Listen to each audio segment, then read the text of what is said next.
berasal dari saya. Terima kasih Tuhan. Jadi perlindungan Yesus, misalnya semuanya Yesus. Selamat pagi. Pagi. Saya kalau berbicara itu awalnya seperti saya sedang sekali berada di sini. Jadi kalau aku saya tekan sekali berada di sini. Baiklah, sebelum kita mulai renungan kita, mari sama-sama kita buka dari Markus 10 ayat 28 hingga 31.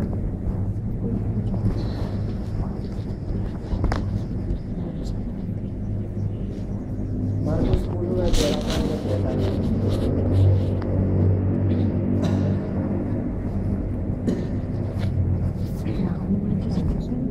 Tidak tolong lagi dong saya kelas.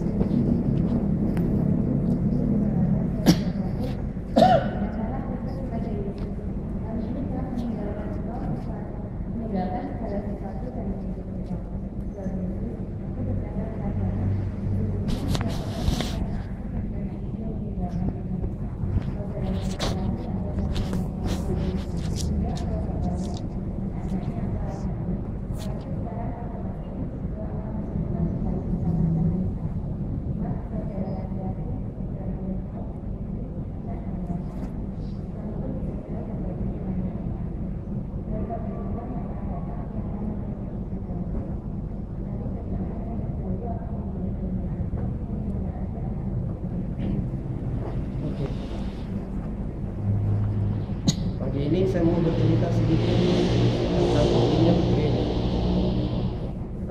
Pernah nggak terlintas di pikiran kita, kenapa persekutuan doa malam itu sepi? Atau kenapa persekutuan doa pagi itu tidak seperti hari ini? Hari ini juga nggak tahu.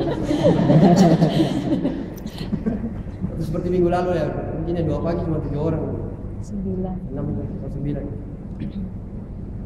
Atau mungkin kita pernah membandingkan nggak, kenapa dengan sesi-sesi SPI yang sudah kita lewati sama waktu profesi sama Pak Sulf itu adakan seminar hepatitis, jumlah jemaat yang hadir itu bagaimana?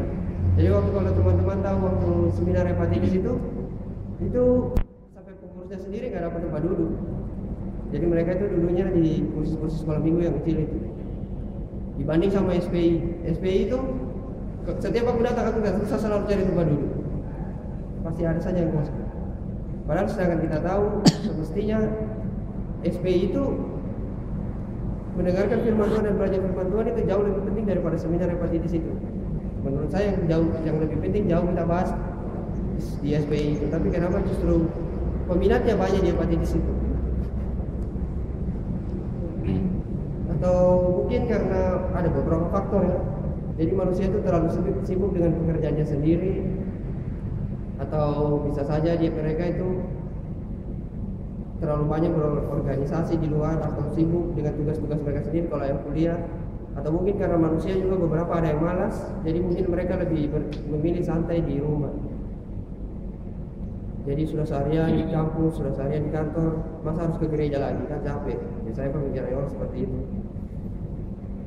Mengapa kita pada umumnya lebih memilih pekerjaan kita atau kuliah kita daripada hadir di persekutuan atau PA atau SPI atau belajar firman Tuhan? Kita lebih memilih santai di rumah kita untuk kerja, misalnya untuk cari uang lagi atau untuk mengerjakan tugas atau mungkin yang lainnya. Apa sebenarnya begitu sulit buat kita hadir untuk belajar firman Tuhan? Tuhan sudah kasih itu 24 jam sehari misalnya. Tuhan meminta 2 jam untuk kita untuk sama-sama belajar firman Tuhan di gereja. Apa begitu sulit menyisihkan waktu 2 jam dari 24 jam?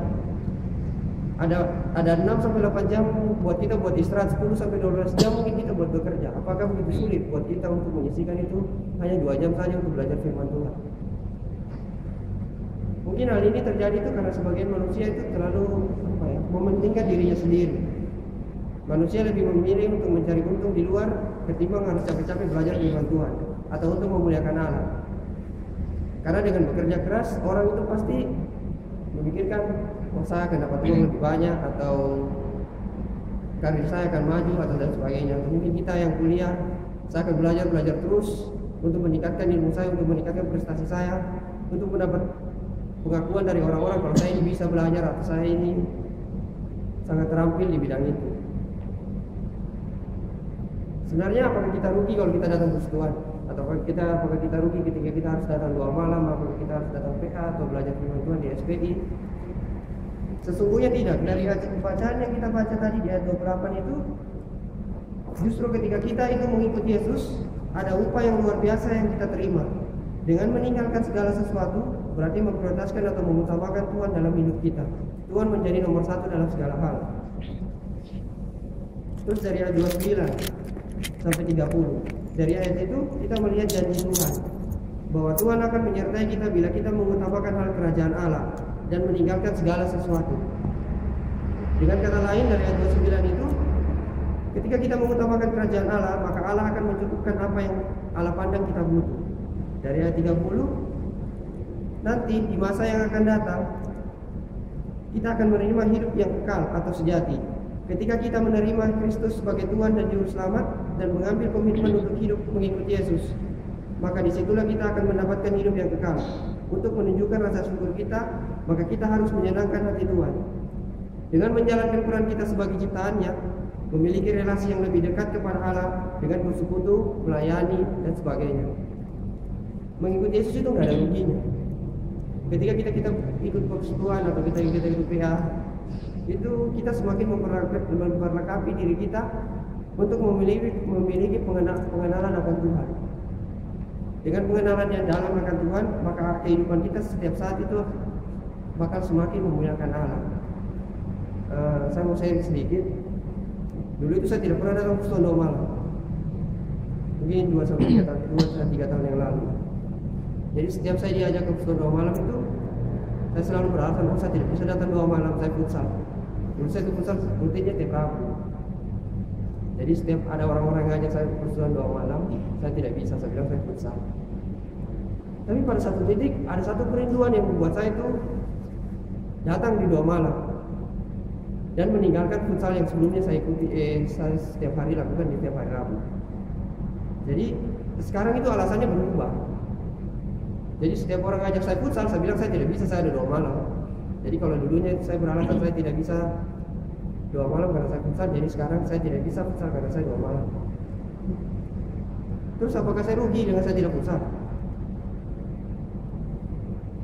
Ketika saya mengatakan Tuhan, saya tidak kehilangan kebahagiaan atau apapun. Justru dengan demikian itu Tuhan semakin mempercayai saya. Bahkan saya bisa melayani di persekutuan 2 malam. Terus alasan-alasan seperti apa lagi yang ketika kita menolak untuk hadir misalnya di persekutuan 2 malam. Misalnya, saya tidak bisa hadir di persekutuan 2 malam karena saya kerja kelompok misalnya, atau saya dapat tugas tambahan dari kantor, atau mungkin saya ke mall atau apa. Kenapa nggak alasan-alasan seperti itu kita rubah? Jadi saya tidak bisa melakukan itu karena hari ini saya ada 2 malam. Jadi alasan-alasan seperti apa lagi yang membuat kita itu semakin jauh dari Tuhan? Atau mungkin ada beberapa di antara kita yang misalnya jenuh atau capek ya, misalnya sudah seharian kita bekerja, kuliah, masa harus ke gereja lagi malamnya? Biasanya itu kalau saya jenuh itu seperti ini. Saya selalu berpikir, kenapa ketika saya jenuh bekerja, saya tetap datang ke kantor? Atau misalnya ketika teman-teman itu jenuh kuliah, kenapa tetap teman-teman itu datang ke kampus? Itu karena kalau teman-teman datang ke kampus itu karena kalian butuh ilmunya kan? Karena kalian butuh prestasi. Begitu juga dengan bekerja. Kenapa ketika kita jenuh, kita tetap datang ke kantor? Itu karena kita butuh upah, karena kita butuh gaji, karena kita butuh bayaran dari hasil kerjaan kita. Sama dengan ke gereja. Apakah kita tidak butuh firman Tuhan? Seharusnya kita jenuh, kita harus rasa kita butuh firman Tuhan. Makanya kita harus datang ke gereja untuk mendengarkan dan belajar firman Tuhan. Atau mungkin kalau sebagian kita capek ya, sudah melakukan seharian aktivitas kita baik itu kuliah atau kerja. Biasanya kalau saya capek itu saya selalu ingat itu sama Ibu Wang, atau biasa kita kenal Mawang ya. Dulu itu saya pernah antar Mawang pulang sekali, rumahnya di Lumpur sana. Setahu saya itu dia itu tinggal sendiri. Berarti dia melakukan pekerjaan rumahnya itu sendiri. Menurutku itu melakukan pekerjaan rumah itu sendiri itu sangat melelahkan. Biasanya saya semua bersih-bersih kamar, saya sudah semua rumah berterkapar.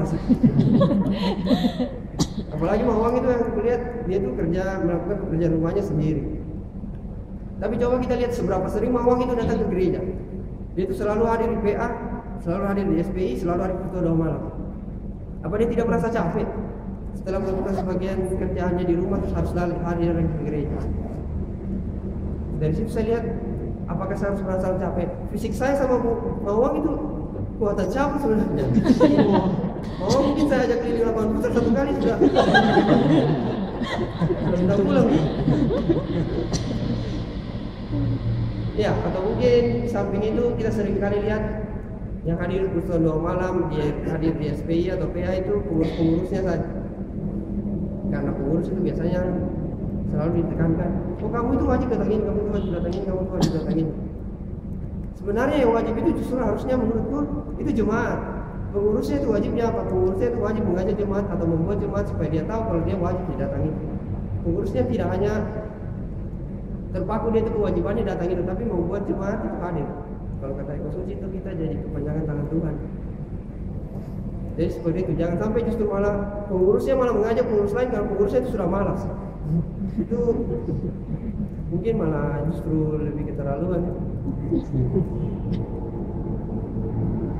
Ya dari situ kita lihat mungkin apa sih yang membuat kita harus menolak lagi datang di persekutuan-persekutuan yang lain atau untuk belajar firman Tuhan.